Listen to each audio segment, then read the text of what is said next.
Hey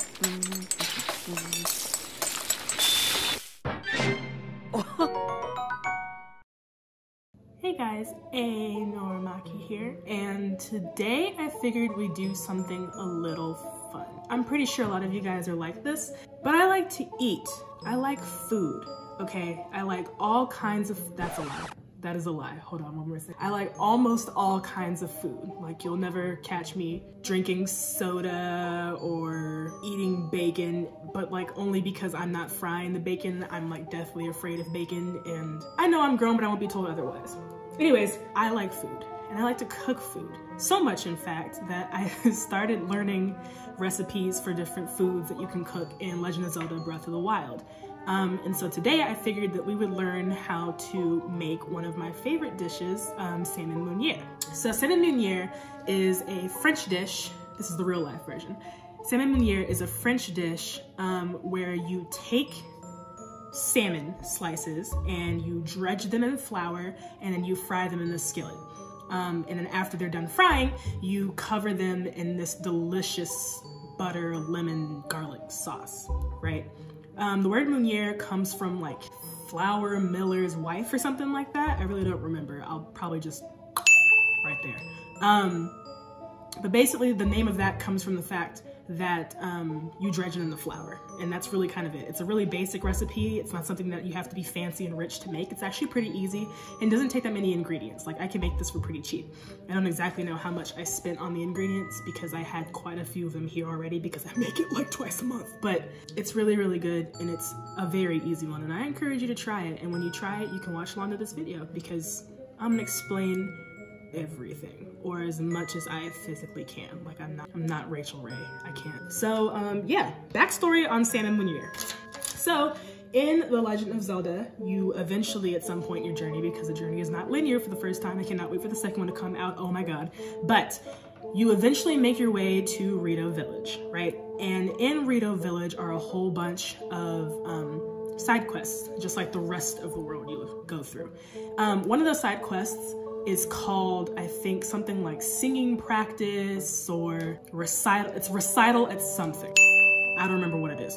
It's recital at something, and basically what you have to do is help this adorable little Rito girl find all of her sisters because they're all late for singing practice at this place a little bit farther away from town. So you head back into town, and some of the sisters are just like, oh god, I forgot. But one sister in particular, her name is Genli, she knows there is practice, but refuses to go because she is waiting for somebody to just come along and make her some what she calls yummy salmon meuniere. I feel her. I'm not working on an empty stomach either, and she is like adamant about it. So she gives you a task. She's like, dude, I'm not going anywhere until you make me this yummy salmon meuniere. I will sit right here and I will screech about it until the cows come home. So you make out this quest, you go find the other sisters, and they all lovingly give you the different ingredients. The ingredients for salmon meuniere and Breath of the Wild are as follows. You need hearty salmon, you need tabantha wheat, and you need goat butter. You put those three together in your cooking pot, ba ba ba bam, and out pops some hearty salmon meuniere. Hearty meaning that it adds additional hearts to your health after it fills them. It's delicious. For her, she's like, oh my god, thank you so much. She takes it, she throws it back in one bite. I don't know, birds don't have teeth, so that's how I'm assuming it goes down, just like, you know what I mean? Comes down the pipe, and she's like, alrighty, I can eat, I can go now, right? So she takes off, and then you can go find the sisters singing their song and find a shrine that way. So that's one of the tasks. And so I'm like, yo, this girl's going hype for some salmon meuniere, what is this? I looked it up, tried the recipe. I cannot stress to you how delicious it is. It is ridiculously delicious. And so we should just go ahead and get to cooking.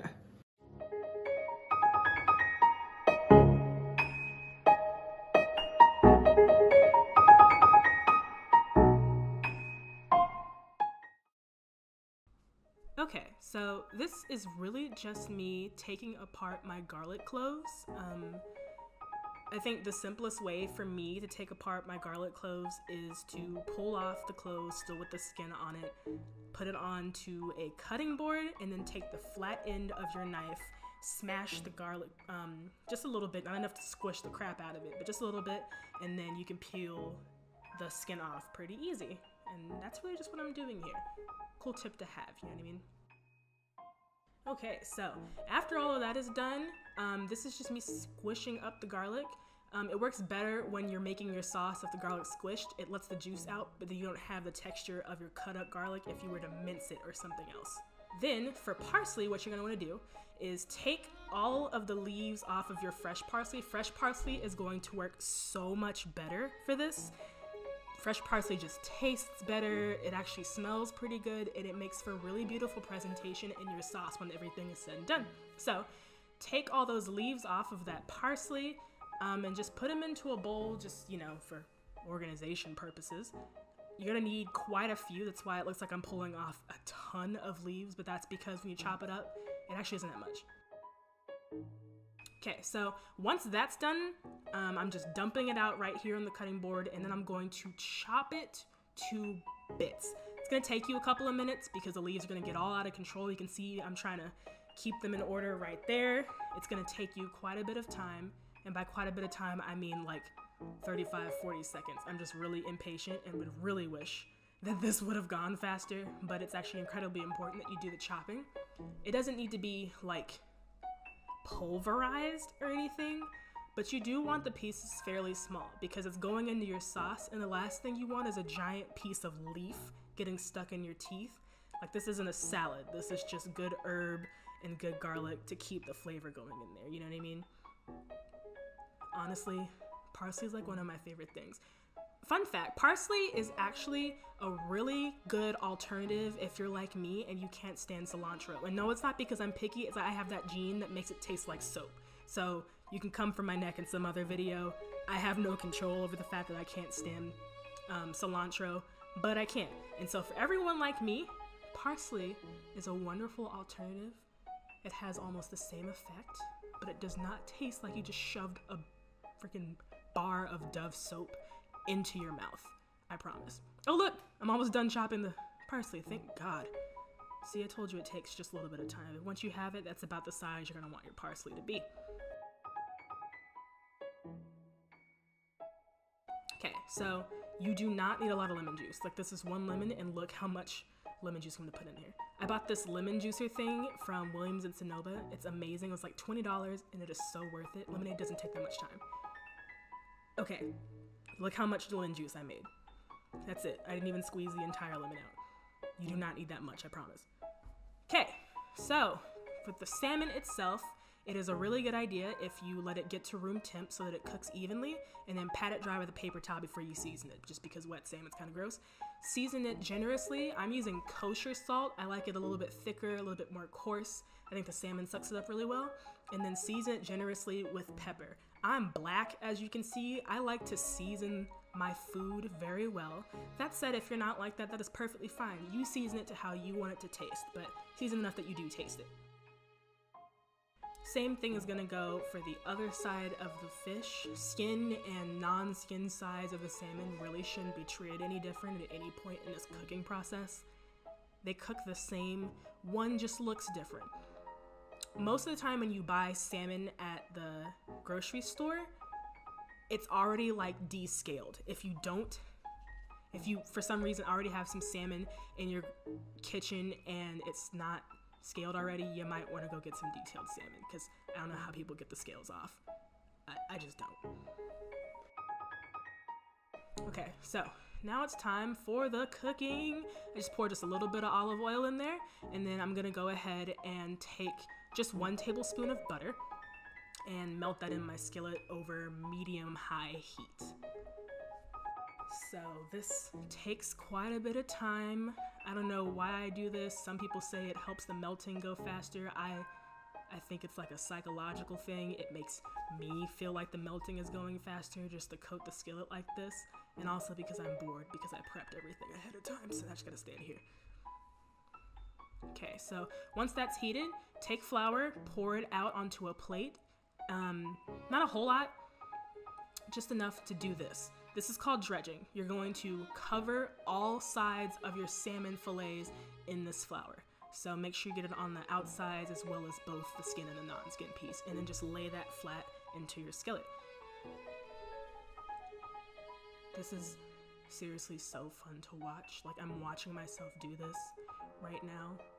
I have leftovers from when I made this video. I'm gonna go ahead and eat that after. Like, it's 9:38 p.m. and I don't care, I'm gonna eat the salmon. So see how important it is that you get it on all the sides? This helps it brown better when you're in the fryer. Really, really important for presentation and for taste. Okay, so this is what it looks like when you first get it in the skillet. It looks kind of gross.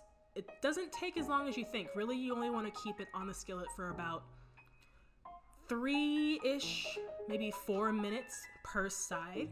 A good rule of thumb is that if you are going to go by how it feels and how it looks, if it's sticking to the pan when you try to flip it over with your tongs, it needs more time. Really easy way just to know how you're gonna cook it, okay? So I'm just gonna fast forward through all of this.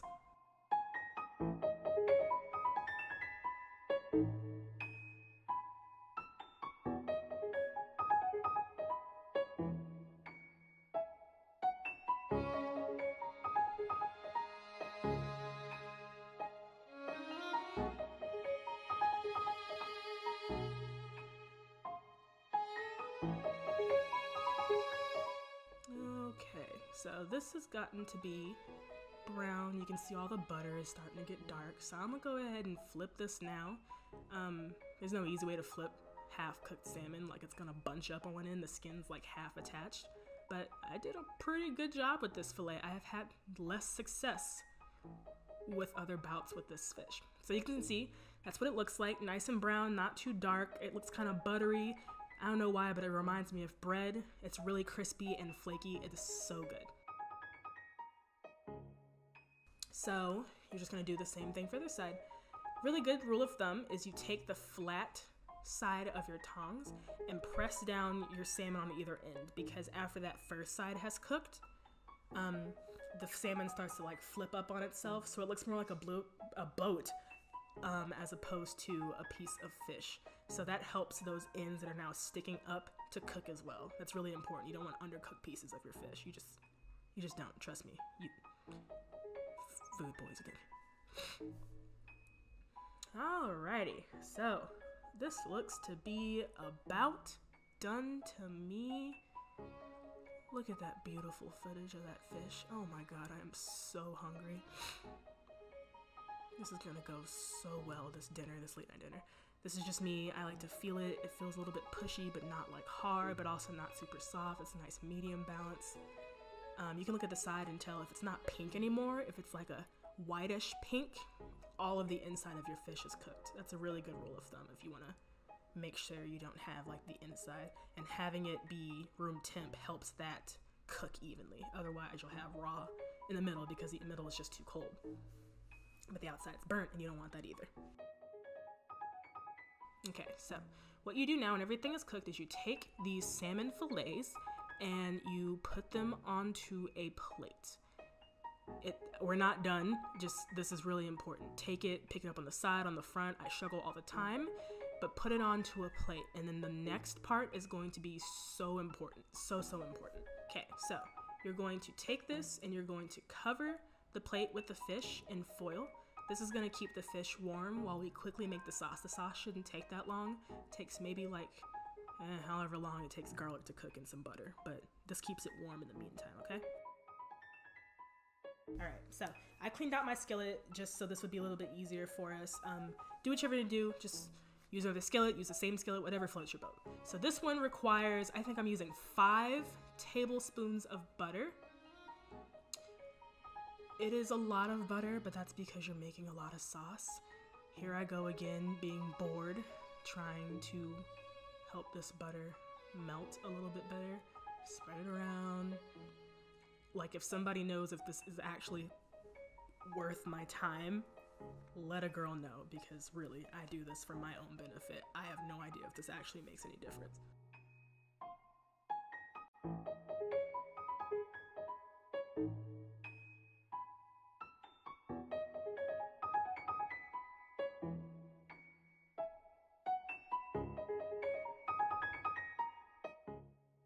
Stir, stir, stir, melt, melt, melt, get on in there. Honestly, sometimes I don't even let the butter melt all the way because I am just so impatient with things. It's actually kind of ridiculous how impatient I can be. Okay, so once your butter is melted, I want you to pour all of your smashed garlic in there. This is gonna need a few minutes to brown. It's actually pretty easy to brown this. You just kind of swirl it around a little bit and then leave it alone. Just let it brown in the pan. It does not take that long, but I'm gonna make it take even less time since you're watching me.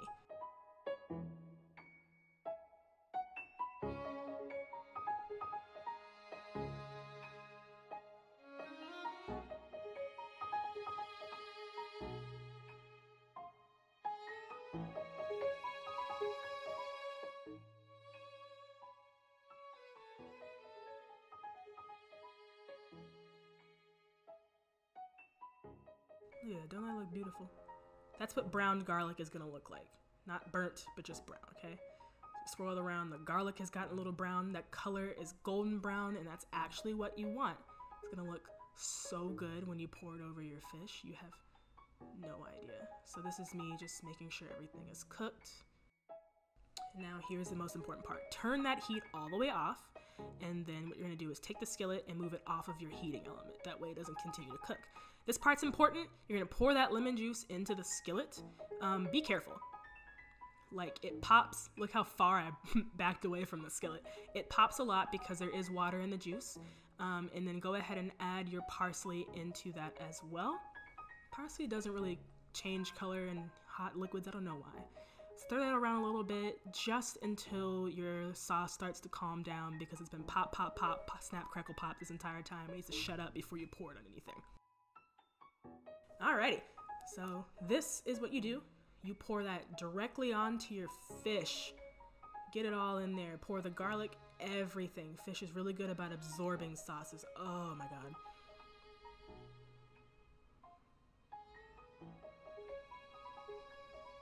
You guys, my mouth is watering. I'm not long for this world. Oh my God. So yeah, I honestly, I can see just from this why Gimli wanted this so much. Like, it is so wonderful.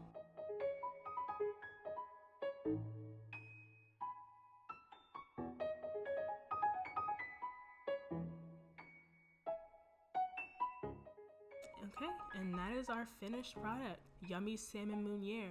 I think it's pretty hearty tasting. It gives me so much energy. It's high protein, low fat, yum yum.